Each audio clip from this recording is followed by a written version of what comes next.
Donald ট্রাম্পের হুমকি কিংবা বিরোধীদের কঠোর সমালোচনা কোনো কিছুই থামাতে পারল না তাকে। আনুষ্ঠানিকভাবে নিউ ইয়র্কের মেয়র নির্বাচিত হয়ে যুক্তরাষ্ট্রের রাজনীতিতে নতুন ইতিহাস রচনা করলেন জোহরান মামদানি।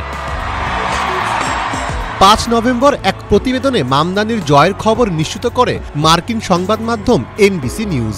সংবাদ মাধ্যমটি বলছে, নির্বাচনের ফলাফল অনুযায়ী মামদানি ৫০%-রও বেশি ভোট পেয়েছেন। তার নিকটতম প্রতিদ্বন্দ্বী অ্যান্ড্রু কুমো পেয়েছেন ৪১% ভোট।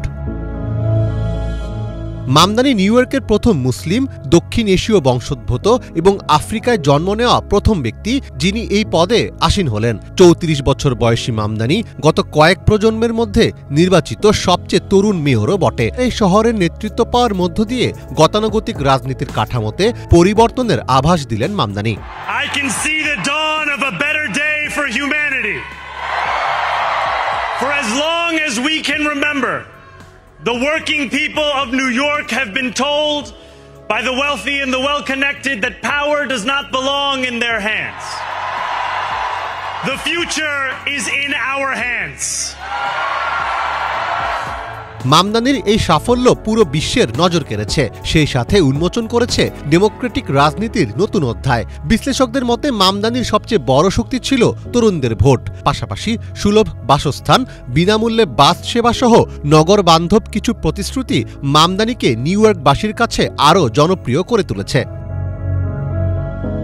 নিজেকে গণতান্ত্রিক সমাজতন্ত্রী বলে পরিচয় দেওয়া মামদানির প্রতিনিধিত্ব করছেন নতুন প্রজন্মের প্রগতিশীল দৃষ্টিভঙ্গির। তবে তার সমর্থকরা বলছেন, এই জয় ধর্ম বা জাতিগত পরিচয়ের নয়, বরং জীবনযাত্রার ব্যয় কমানোর মতো বাস্তব ইস্যুতে তিনি যেভাবে প্রচারণা চালিয়েছেন সেটিরই জয় হয়েছে।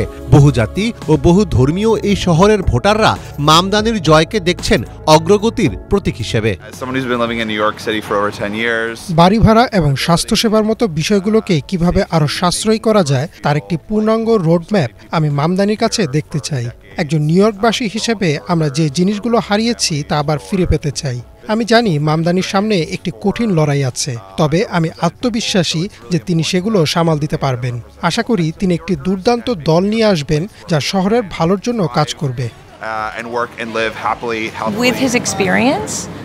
নিউ ইয়র্কে বিভিন্ন ধরনের ব্যবসায়ী, অভিবাসী এবং কর্মজীবী মানুষ রয়েছেন যারা অনেক বছর ধরে এই শহরে বাস করছেন। তাই এটি খুবই গুরুত্বপূর্ণ যে আমাদের এমন একজন মেয়র থাকবেন যিনি সকল ধরনের নিউ ইয়র্কবাসীর প্রতিনিধিত্ব করেন।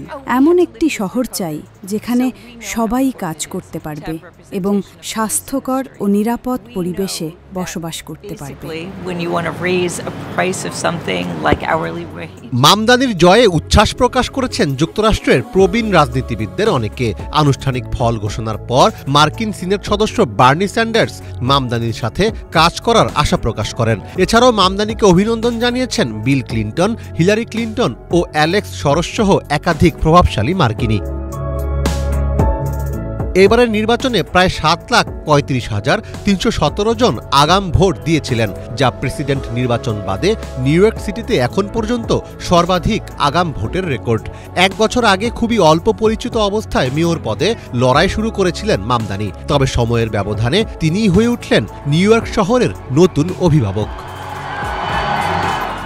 মীর ফজলে রাব্বি, বাংলা ভিশন।